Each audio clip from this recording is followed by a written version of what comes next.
Hello BookTube. We're continuing on with my bookshelf tours for 2026, and yes, we are still in the classic section here, and this is a very interesting shelf we're going to be talking about here because this is the background of my video. So if you've ever watched me and been like, I wonder what's in the background of his videos in terms of all these books here, now you're gonna know because we're going to be covering pretty much from here, which is the High Middle Ages with Dante and all that, and we're going forth. There's probably 6 books past here that you can't see into the 1600s, the Renaissance. Sorry, then we're going to keep on going through the 1600s into the 1700s today, and we're going to end pretty much the 1700s. So the last author we have here is Anne Radcliffe, so to give you a certain perception of a time where we're ending here. So once we do this, it's going to be as a shelf below this, which I just chucked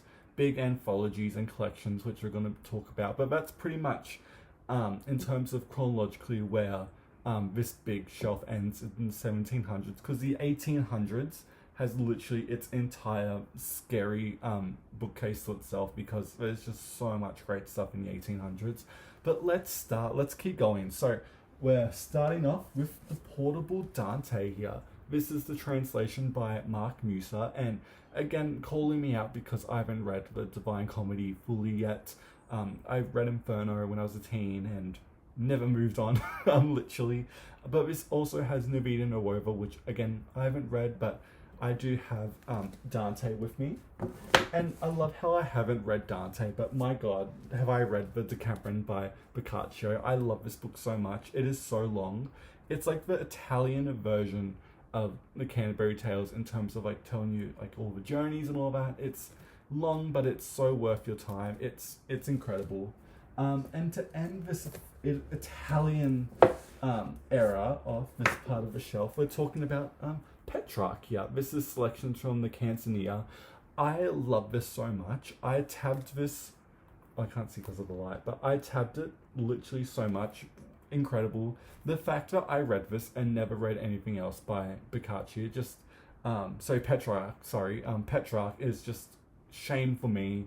I don't know if the entire Canzonia has been translated into English, let alone into Penguin or Oxford or something like that. But I do hope one day I'll find a full thing if it's available, or just even reread this, because Petrarch, I was blown away by. Oh my god, I can't even tell you. So we have that, and then we have Chaucer's The Canterbury Tales. This is the original English, which I can read just borderline. I can, I think. I used to have the Neville Coghill, like, modern English translation, but I got rid of it because I was like, I can learn to read the original, and I never did. But one day I will read the Canterbury Tales in the original English, and I will feel a lot smarter. But I have read the Canterbury Tales, and that was the Neville Coghill, but I haven't read the original. So I have it here ready to go. And then we're moving on to Julian of Norwich right here. I've talked about her lots on Holy Sunday. It's interesting how we're going to see a lot of women writers. We've seen so far pretty much. We've seen, who have we seen? Christina Marquette and Madame de France and all that. Because a lot of the early women writers were actually Christian writers. And because of the Enlightenment movement later on in the 1700s, they kind of get ignored. And, you know, with the 1700s too, you have the rise of the novels. So again, girlies like Julian of Norwich or Kemp or some other couple ones we're going to be talking about, or will get ignored pretty much because they're too archaic compared to someone like even Aphra Behn or someone like a lady like that. But we have Julian of Norwich right here, who I do like. Then we have Sir Gawain and the Green Knight. This is an old Penguin. This was translated by Brian Stone. I know there's an original Penguin does the original English. I don't have that. But this seems to do... I never thought to change my edition of of Sir Gawain. I don't know if it's a 5-star for me personally. It's been a long time since I've read Sir Gawain, but and I do need to give it a reread because it has been a long time. So we have that. And then we have a favorite, of course, and that's the book of Marjorie Kemp. What do we say? It's literally Marjorie Kemp. She's incredible. We love her. And then a lovely book I have here. So that's like the end of the Middle Ages, pretty much. We end with Kemp because now we have the Penguin Book of Renaissance Verse. This massive brick. When Penguin does anthologies like this, oh my god, they're so incredible. I love them so much. The sheer amount of writers in these are incredible. The notes are fantastic, and I occasionally do look through this and I'm like, oh my god, this is new writer that I haven't heard of, and they're incredible, and especially in the Renaissance too. Oh my god. So incredible. If you ever find it, pick it up because it's lovely. Then we have Erasmus, Praise of Folly. I haven't read this yet, I know, I haven't gotten to it. Then we have Utopia by Thomas More. Love, we love Thomas More. Then we have Personal Writings by Saint Ignatius, which we love again. Saint Ignatius is great. Then we have the Book of the Courtier, some early non-fiction about life in the 1520s. I haven't read it yet, so I can't say anything, but it always sounded really interesting, and so I do have that ready to go. I then have The Prince by Machiavelli, of course, which I've read. What else? The Dance of Death by Hans Holbein.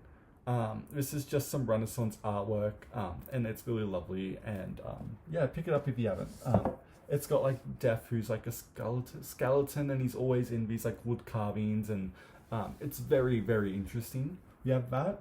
Then we have some Oxford anthologies here. This is early modern women writings again here. This is from 1560 to 1700. So a lot of authors in here that you would never see in anthologies or collections or anything like that. They won't get their own book. So people like Isabella Whitney or Mary Worth or Eleanor Davis, like some girlies who just don't have, have been lost to time pretty much.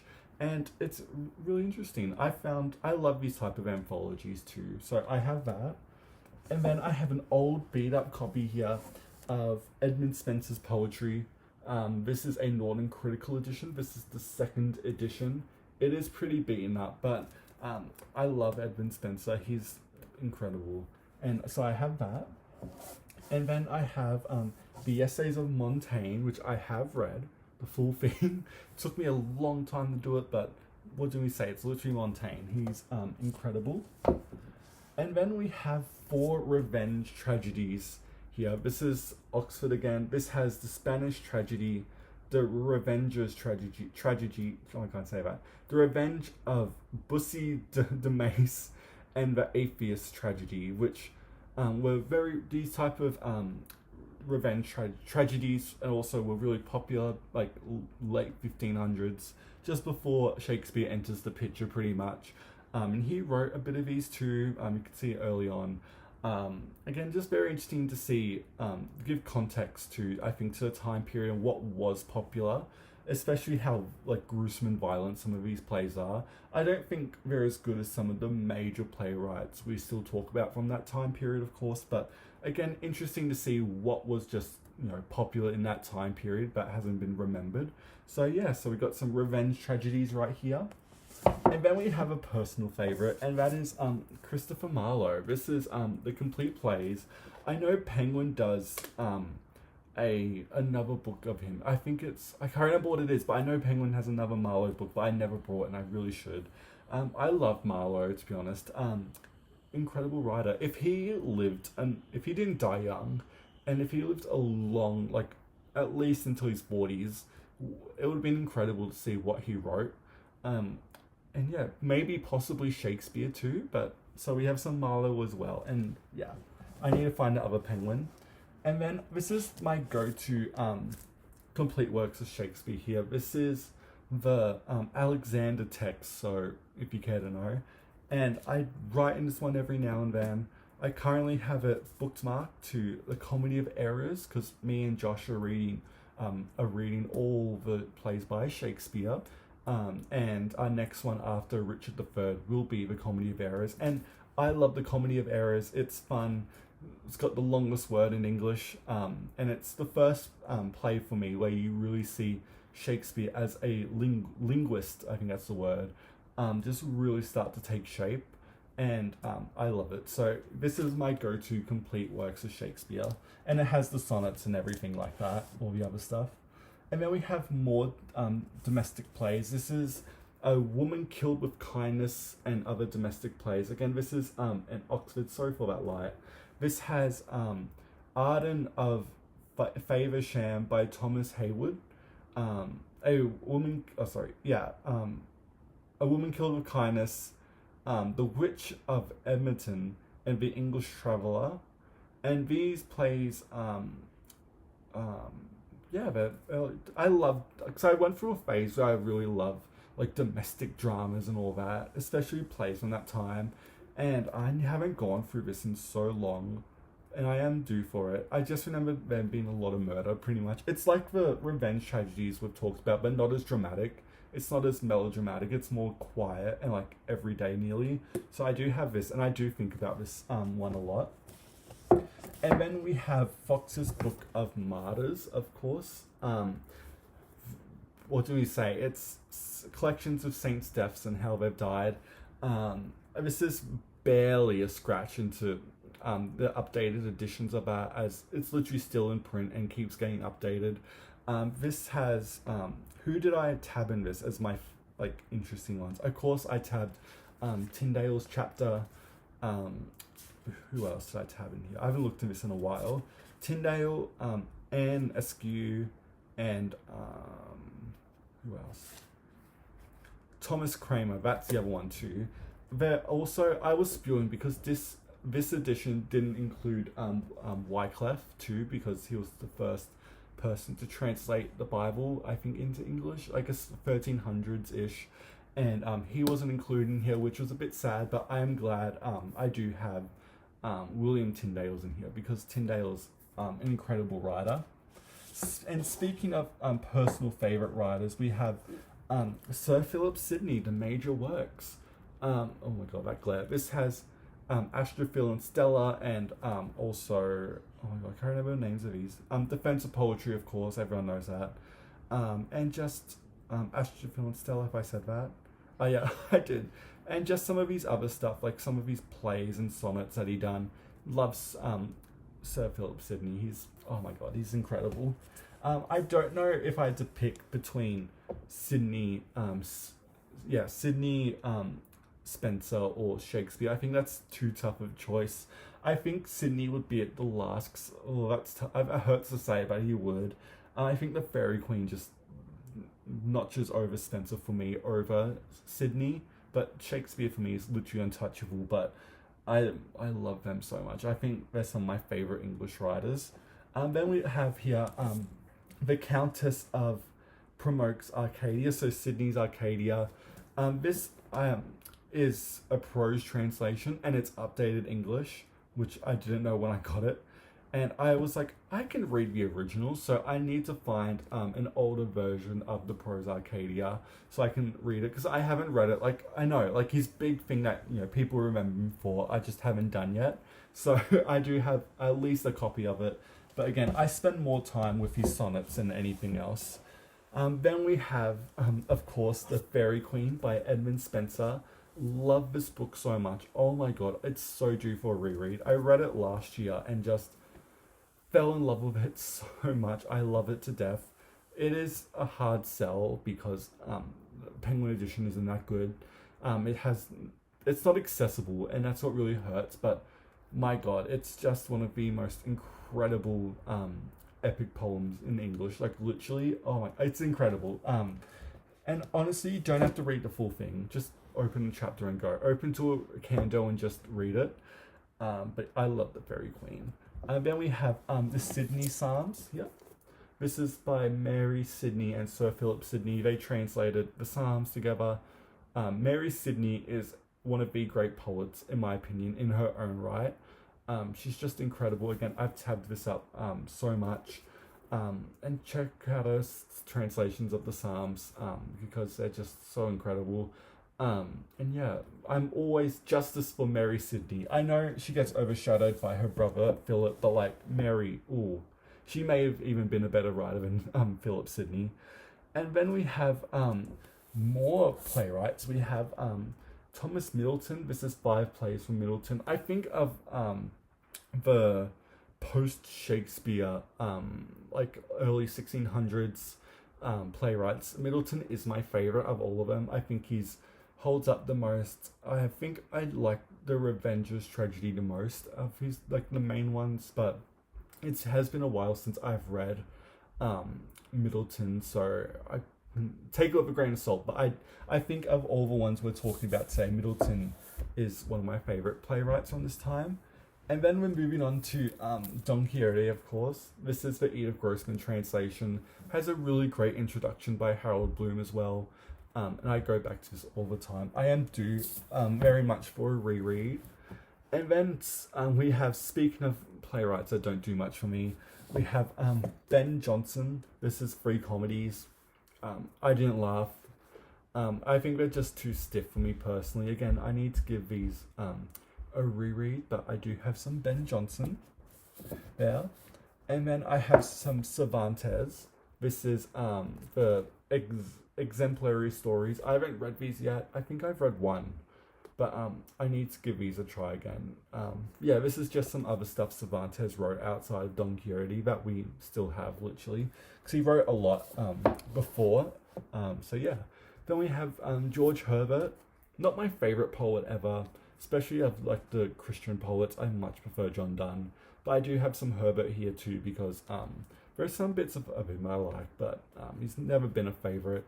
So I have some of him. Then we're still going. We have John Webster, early 1600s playwright. This has The White Devil, The Duchess of Malfi, The Devil's Law Case, and The Cure for Cuckold. Never done much for me again. I still have him because I want to like him more than I do, but it just hasn't clicked yet with him. So I'm still trying. And then I have John Ford. This has the Lover's Melancholy. It has The Broken Heart, 'Tis a Pity She's a Whore, which is probably his most famous play. And then it ends with Perkin Warbeck, which I can't remember all of these. I remember I've always really liked 'Tis a Pity She's a Whore. I think it's such a weird play, and it's just incredibly interesting. But everything else he wrote, not really sure. But I do have some John Ford too. So I have that. And then we're very much well into the 1600s now. And we have next the complete poems of John Milton here. I love Milton. I haven't read Paradise Lost in literally such a long time, so I am due for a reread of it. But I've just never dipped into Milton as much as I have compared to other authors from this time period.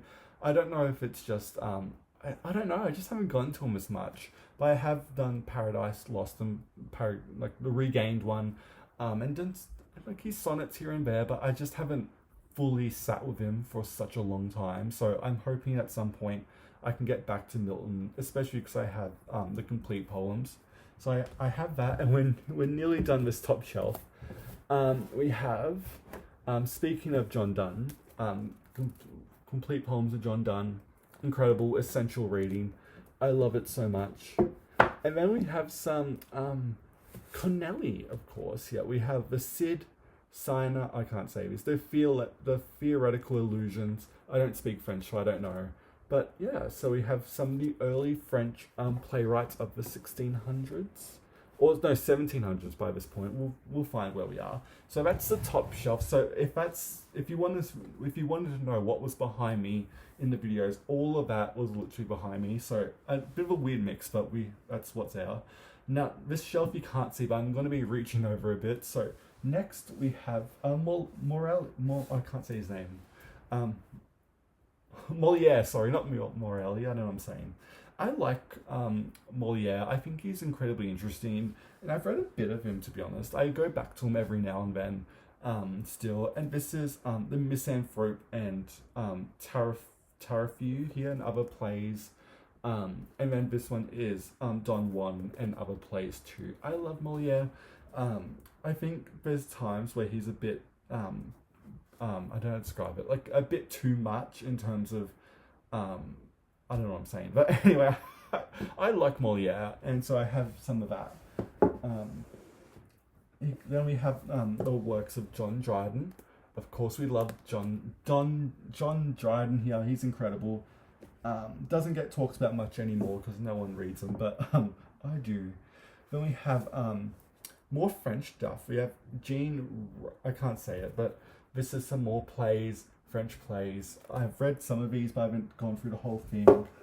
Then we have Madame de Lafayette here, The Princess de Cleves. I think that's how you say it. Incredible. Pick it up if you haven't. Then we have what's this? The Pilgrim's Progress, which I haven't read yet, but it was big for such a long time. But no one talks about it anymore, and I just haven't gotten to it yet. So we have that, and then we're officially in the 1700s now. So the rest, we're in the 1700s. We're kicking this off with Alexander Pope here. This is just a textbook, the complete poems in one volume. It's not complete, but it may as well be everything. It's massive. It's well over 700 pages. And I need to spend more time with Pope because I just don't really look at him that much. And I feel like I need to give him more time. But I do have that. And then I have some Daniel Defoe here.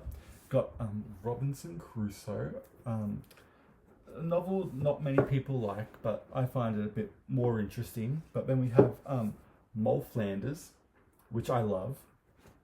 We have, I could put this back, Journal Through the Plague Years, again, iconic. Then we have, ending this, we have Roxana, which I absolutely adore. And then we're moving on to Jonathan Swift, so we're getting some of the early novels now, which is really fun. Gulliver's Travels. I don't have anything else by Jonathan Swift, and I need to make up for it because he's such an incredible writer in his own right, and the fact he wrote so much that's only been remembered for Gulliver's Travels is a bit interesting, and also I can kind of see it because nothing reads like Gulliver's Travels. It's so fun. Then we have some more French books here. We have I can't say this one here. I don't speak French. We have that one just there, and then we have David Hume's A Treatise on Human Nature, which I haven't read yet. Then we hit some weird ones over here.